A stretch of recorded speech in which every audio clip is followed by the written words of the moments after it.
வணக்கம். நீங்க எப்படியாவது ஒரு பெரிய டாக்குமெண்ட்ல ஒரு சின்ன வார்த்தையை தேடி இருக்கீங்களா? இல்லனா ஒரு பெரிய லைப்ரரியில ஒரே ஒரு புக்க தேடி இருக்கீங்களா?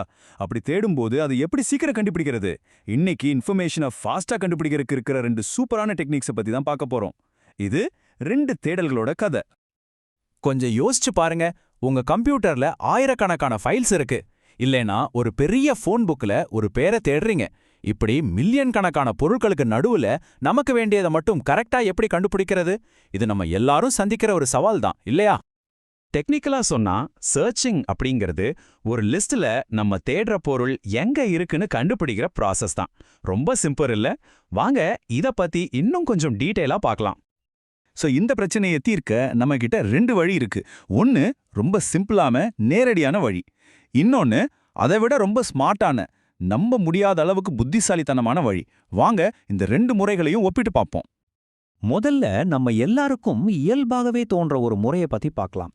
இத ப்ரூட் ஃபோர்ஸ் முறைன்னு சொல்லுவாங்க. அப்படின்னா முரட்டுத்தனமான முறை. அதோட பேரு தான் லீனியர் சர்ச். லீனியர் சர்ச் பேர் கேட்கறதுக்கு ஏதோ மாறி இருந்தாலும் இது ரொம்ப ரொம்ப சிம்பிள்.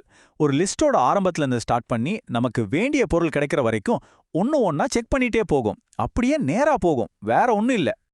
சரி, இது இவ்ளோ சிம்பிளா இருக்கே, அப்போ இதை எங்க தான் பயன்படுத்துறதுன்னு நீங்க கேட்கலாம். உங்ககிட்ட இருக்கிற லிஸ்ட் வரிசையா இல்லாம கலைஞ்சு போயிருந்தா அப்போ இது கரெக்ட். இல்ல உங்க லிஸ்ட் ரொம்ப சின்னதா இருந்தாலும் இது ஓகே. வேகம் முக்கியம் இல்ல, எளிமையா இருந்தா போதும் நினைக்கிற இடத்துல லீனியர் சர்ச் ஒரு நல்ல சாய்ஸ்.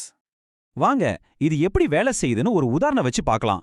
இப்போ நம்ம இந்த எண்களோட லிஸ்ட்ல 7 தேடுறோம்னு வச்சுக்கலாம். அது என்ன பண்ணும்? ஓகே, முதல்ல இருந்து ஆரம்பிக்கும். இண்டெக்ஸ் 0 5 இருக்கு. இது 7ஆ? இல்ல. அடுத்தது இண்டெக்ஸ் 1 9 இல்ல. அடுத்தது இண்டெக்ஸ் 2 2 இதுவும் இல்ல. அடுத்தது இண்டெக்ஸ் 3 ஆஹா, இங்க 7 இருக்கு. சூப்பர், மேட்ச் கண்டுபிடிச்சாச்சு. அவ்வளவுதான், தேடல் முடிஞ்சிடுச்சு. சரி, லிஸ்ட் சின்னதா இருந்தா இது பரவாயில்ல. ஆனா உங்க லிஸ்ட்ல 1 மில்லியன், அதாவது 10 லட்சம் பொருட்கள் இருந்தா என்ன ஆகும்னு யோசிச்சு பாத்தீங்களா? அதுதான் லீனியர் சர்ச்சோட பெரிய பிரச்சனை. ஒரு பெரிய டேட்டா செட்ல இந்த முறை வலிக்கிற அளவுக்கு மெதுவாயிடும். ஒன்னா செக் பண்ண எவ்வளோ நேரம் ஆகும்? சரி, லீனியர் சர்ச்சோட பிரச்சனை புரிஞ்சிடுச்சு. அப்போ இதுக்கு தீர்வு என்ன? இங்கே தான் நம்ம கதையோட ஹீரோ வர்றாரு. ரொம்ப ஸ்மார்ட்டான, ரொம்ப வேகமான ஒரு முறை. அதோட பேர் தான் பைனரி சர்ச். பைனரி சர்ச் முற்றிலும் வேற மாதிரி யோசிக்கும். இது எப்படின்னா, ஒரு ஃபோன் புக்ல நீங்க ஒரு பேரை தேடுற மாதிரி. நீங்க முதல் பக்கத்துல இருந்து ஆரம்பிக்க மாட்டீங்க இல்லையா?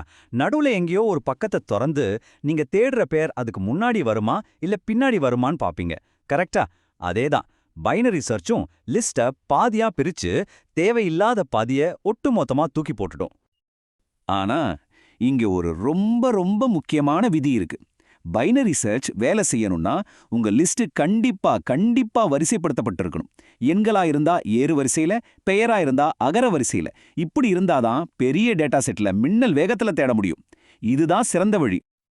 இதோட வேகத்தை பாத்தீங்கன்னா ஆச்சரியப்பட்டு போயிருவீங்க. இப்ப நம்ம 7 தேடுறோம். பைனரி சர்ச் என்ன பண்ணும்? முதல்ல லிஸ்டோட மையத்துல இருக்கிற 5 பார்க்கும். நம்ம நம்பர் 7 5 விட பெருசு. அப்போ லிஸ்டோட முதல் பாதியில அது இருக்க வாய்ப்பே இல்ல. அப்படியே அந்த பாதியை கட் பண்ணிரலாம். ஒரே செகண்ட்ல பாதி லிஸ்ட் போச்சு. இப்போ மீதி இருக்கிற லிஸ்டோட மையம் 9. நம்ம நம்பர் 7 9 விட சின்னது. அப்போ வலது பக்கம் இருக்கிற பாதியும் தேவையில்லை. அதையும் கட் பண்ணிரலாம். மீதி இருக்கிறது 7 மட்டும்தான். பாருங்க, வெறும் 3 ஸ்டெப்ல நம்ம இலக்க அடைஞ்சிட்டோம். அதுதான் மேஜிக். வாங்க இப்போ இந்த 2 முறைகளையும் நேருக்கு நேர் வச்சு ஒரு நேரடி மோதல் மாதிரி பார்ப்போம். அப்போதான் அதோட உண்மையான வேறுபாடுகள் நல்லா புரியும். இந்த அட்டவணையை பார்த்தாலே எல்லாமே புரிஞ்சிடும். லீனியர் சர்ச்சுக்கு லிஸ்ட் வரிசையா இருக்கணும்னு அவசியம் இல்ல. ஆனா அது மெதுவானது. டெக்னிக்கலா O(n)ன்னு சொல்லுவோம். அப்படின்னா லிஸ்ட்ல 10 பொருள் இருந்தா 10 படி ஆகும். 1000 பொருள் இருந்தா 1000 படி ஆகும். ஆனா பைனரி சர்ச்சுக்கு லிஸ்ட் வரிசையா இருக்கணும். அது நம்ப முடியாத அளவுக்கு வேகமானது. அதை O(log(n)ன்னு சொல்லுவாங்க. அப்படின்னா என்னன்னா, லிஸ்ட் எவ்வளோ பெருசானாலும் தேட எடுக்கிற நேரம் ரொம்ப கொஞ்சம் தான் அதிகமாகும். அதனால தான் பெரிய டேட்டா செட்ல பைனரி சர்ச் தான் எப்பவுமே சூப்பர் ஸ்டார். இதுதான் உண்மையான கேம் சேஞ்சர். கொஞ்சம் யோசிச்சு பாருங்க. 1 மில்லியன், அதாவது 10 லட்சம் பொருட்கள் இருக்கிற ஒரு லிஸ்ட்ல மோசமான நிலையில லீனியர் சர்ச் 10 லட்சம் படிகள் எடுக்கும். ஆனா பைனரி சர்ச், கெஸ் பண்ணுங்க, வெறும் 20 படிகள் தான். 10 லட்சம் எங்க இருக்கு, 20 எங்க இருக்கு? என்ன ஒரு பெரிய வித்தியாசம் பாத்தீங்களா? ஓகே, இதுல எதை எப்போ பயன்படுத்துறதுன்னு கொஞ்சம் நிஜ உலக உதாரணங்களோட பார்க்கலாம் வாங்க. சொல்லணும்னா, இப்போ உங்க வகுப்பு வருகை பதிவேட்டுல பேரெல்லாம் கலைஞ்சு கிடக்குதுன்னா ஒரு பேரை கண்டுபிடிக்க நீங்க லீனியர் சர்ச் தான் பயன்படுத்தணும். ஒண்ணா பார்த்து தான் ஆகணும். ஆனா பள்ளியோட டேட்டாபேஸ்ல எல்லா மாணவர் விவரங்களும் ரோல் நம்பர் படி வரிசையா இருந்தா பைனரி சர்ச் பயன்படுத்தினா சட்டுன்னு கண்டுபிடிச்சிடலாம். சுருக்கமா சொல்லணும்னா உங்க தேவை பொறுத்து தான் முடிவு. உங்களுக்கு எளிமை தான் முக்கியம், லிஸ்ட்டை வரிசைப்படுத்த எல்லாம் நேரம் இல்லைன்னா லீனியர் சர்ச்சுக்கு போங்க. இல்ல எனக்கு வேகம்தான் செயல்திறன் தான் முக்கியம் நினைச்சீங்கன்னா கண்டிப்பா பைனரி சர்ச் தான் உங்க சாய்ஸ். ஆக நம்ம இதிலிருந்து கத்துக்கிட்ட முக்கியமான விஷயம் ஒண்ணுதான், ஒவ்வொரு வேலைக்கும் ஒரு சரியான கருவி இருக்கு.